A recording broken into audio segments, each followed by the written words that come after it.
राकेश भाई, 26 number ward से आपकी बहन ने जो पर्चा भरा हुआ है, कैसा है यहाँ का माहौल? वैसे तो मोतीराम भगत आपके बगल में बैठे हुए हैं, इनकी वाइफ ने काफ़ी काम किया है आपके सहयोग से, आप लोगों ने भी बहुत किया है, तो क्या कहना चाहेंगे इस विषय में? माहौल बहुत अच्छा है, लोगों का प्रतिसाद बहुत अच्छा है।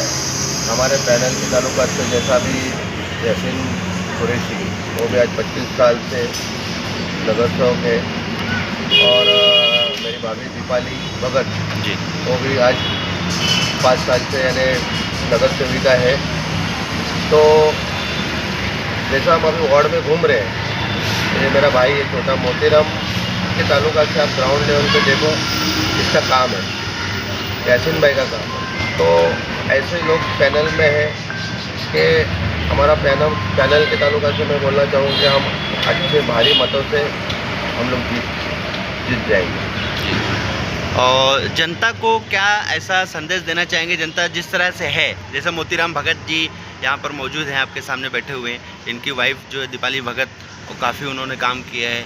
बहुत सारी जनता की ऐसी शिकायत रहती है, मतलब 10 बार अगर से काम करो उसका तो ठीक है, अगर एक बार किसी कारण अगर नहीं होता है तो जनता दोषी ठहराने लगती है। तो ऐसे जनता को क्या संदेश देना चाहेंगे?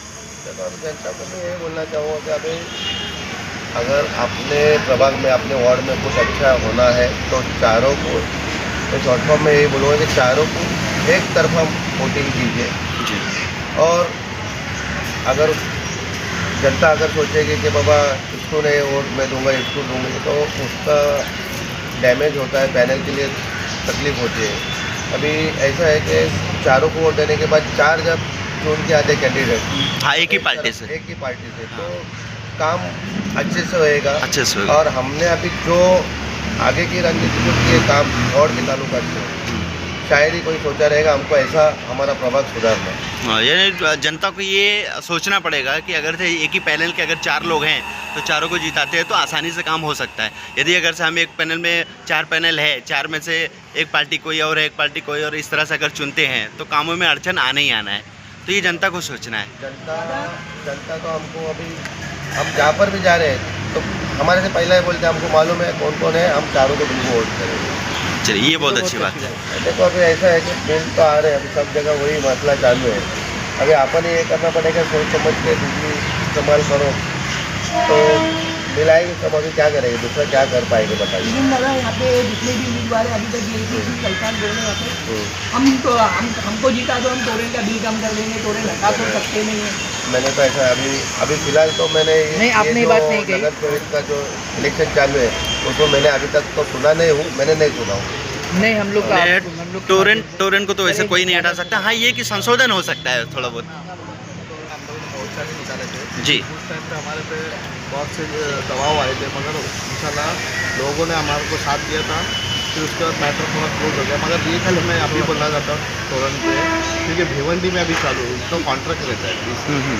अब भिवंडी का भी रिसेंटली अभी ख़त्म होने वाला है, काले मामा ने उसको प्रोसीजर चालू किया है, इंशाल्लाह वो हो जाएगा। तो मुमरा के लिए भी अपन ऐसी कोशिश करेंगे, क्योंकि काले मामा अभी बात से कर रहा है 1 साल मिनिमम, मेरे ख्याल से 1 साल बाकी है, तो हो जाएगा। उसके बाद वो सक्सेस हो गया तो मुमरा में आने के लिए ईजी नहीं है, क्योंकि इसके लिए मैं अकेला लड़के मतलब नहीं है, इसके लिए पूरा मुमरा का आवाम और कोई भी पार्टी हो, वो मुमरा के लिए हक के लिए लड़ना हो या गरीब लोग के लिए लड़ना पड़ेगा। क्योंकि दिन आ रहा है, हमको भी मालूम है, तो उनके घर पे भी नहीं, हमारे घर पे भी आ रहा है। तो अभी क्या करेंगे वो तो बताओ। दादा, आपके जीतने के बाद जैसे आप जीतते हैं तो पहला आपका विकास की शुरुआत कहाँ से होएगी? जनता अगर आपको जिता के लेके आती है तो आपकी पहली शुरुआत कहाँ से होएगी, पहल कहाँ से होगी? विकास की बात करूँगा तो मैं वैसे भी आपने और आप हमने देखा है काफ़ी आपका काम देखने मिला, लेकिन आपसे जब हमारी बात हुई थी तो आपने कहा था एक पर्टिकुलर में स्टार्ट करूँगा जीवन बाग से, तो उसको लेकर के आप क्या कहेंगे, आपकी पहल कैसी रहेगी? उदयनगर में मैंने ऑलरेडी काम कर चुका हूँ जी। शैलेश नगर में काम कर चुका हूँ, जीवन बाग में भी मैंने रोड के ऊपर दीवार को लेके भी आपने काम किया है। अभी संजय ऑर्डर आ गया मेरा बानों का भी इलेक्शन बाद उसका ऑर्डर अभी 18 से कभी लगती तो मेरा काम चालू हो गया, बड़ा काम है जी, उसके ऊपर मस्जिद भी है। तो वो मैं बिल्डिंग का भी तकलीफ था, इंशाल्लाह मैं बना के दे दूँगा। अभी उसका ऑर्डर भी आ गया मेरे पास। तुम्हारा गार्डन हो गया मेरा पीछे में, मराठी स्कूल पंडित का है, उसका लेटर भी मेरा बाकायदा मेरे पास लीगल लेटर पड़ा है। देखो जुमले हर कोई बोलता है, मगर कैसे काम करने वाला मैं काम करके बताता हूँ। मैं इसके बारे में डिस्कशन जो मैंने किया हूँ मैं वही बोलूँगा। बॉम्बे कॉलेज में किया हूँ, हमारा सेंट्रल स्कूल किया हूँ। दादा लेकिन फिर भी पब्लिक आवाज़ उठाती है, बोले हमारे वार्ड में कुछ काम नहीं। देखो जगह जगह कचरे दादा देखो ये आपने खुद इलेक्शन- से एक सवाल किए थे कि 9 काम करो, एक रह जाता तो लोग बोल जाएंगे हाँ बिल्कुल। है ना। ये इलेक्शन आने पे ही जनता ऐसा क्यों बोलती है कि जो मेरे वार्ड में काम नहीं हुआ, काम नहीं हुआ। इलेक्शन में ऐसा है कि नहीं बोलने वाला भी बोलता है। अभी कुछ बातें ऐसा है कि आपने एक सवाल बहुत अच्छा किए थे कि 9 काम करो और एक काम नहीं करेंगे, तो अभी देखो कभी कभी ऐसे हम भी तो इंसान है। हाँ, बिल्कुल। इंसान ही है। तो कभी कभी हो जाता है, तो उसका थोड़ा समझना चाहिए समझना चाहिए। जनता को। दूसरी बात तो ऐसा है कि अगर देखो काम जिनको तकलीफ है वो खुद से बोलते हैं अपने को ऑफिस से मेरा सबको मालूम, मेरे अब्बा के टाइम में तो वो तो काम कर रहे हैं। मगर कैसा होता है एक आधा ऐसा रहता है कि कुछ काम नहीं रहता, अपोजिट पार्टी कुछ ना कुछ मौका देती है, मतलब भाई तुम जाके खाली बोल दो, तो मुद्दा उनको एक क्रेडिट खाने के लिए मुद्दा लेना पड़ता है। देखो तुम दोबारा काम करो, बोलने की जरूरत नहीं होना चाहिए। मैंने काम किया मैं कुछ बोलूँगा, मैं बोलूँगा नहीं कि सामने वाला क्या किया नहीं किया। जिसका ऊपर वाले जिसको चुन के दिया है उसका फर्ज है काम करना। बिल्कुल। और जो मतलब नॉर्मली देखने जाए तो जैसा नॉर्मल पद पे रहता है वो भी काम करेगा, तो उसका पब्लिक देखो जिसको पब्लिक ने देखा है वो वही चाहेगा कि जिसने काम किया उसको ही देखे। मैं बोलूँगा ये मैंने फलाना ये किया वैसा नहीं। आवाम ने जो बिल्डिंग में अभी समझ एग्जाम्पल अपन बिल्डिंग में जा रहे सोसाइटी में जा रहे हैं, तो सोसाइटी के चेयरमैन को मालूम पड़ता है कि मेरा काम कौन कर दिया। मैं बाहर कोई दूसरा चिल्ला करके ये सोसाइटी का मैंने काम किया ऐसा नहीं होता। सोसाइटी को मालूम रहता है कि अपन ये नहीं बताते, सिर्फ जिनकी तकलीफ है उसका अपन तकलीफ दूर करेंगे तो उसको ही मालूम पड़ता है। दीपाली मैडम कितने साल से जीतती आ रही है, वो जरा बताएं। मतलब 5 साल तो हो गया, ऐसा देखने का तो 9 साल हो गए, मगर मतलब ये दूसरी तीसरी बार लड़ रही हैं वो, सेकेंड टाइम हो गया। सेकंड टाइम लड़ रही हैं। 5 साल का कार्य खत्म हो गया तो अभी वो सेकेंड टाइम हो रहा है। यानी जनता ये उम्मीद कर सकती है अगर पिछला 5 साल गया है, अगर काम नहीं किया होता तो दोबारा 5 साल में वो नहीं जीताती। ऐसा कुछ देखो मैंने काम किया हो तो मैं काम के ऊपर से बोलूँगा, मैं ये नहीं बोलूँगा जनता का, वो उनकी मर्जी है, वो जा देना है वो दे सकते, मैं उनको प्रेशर तो नहीं कर सकता। बिल्कुल।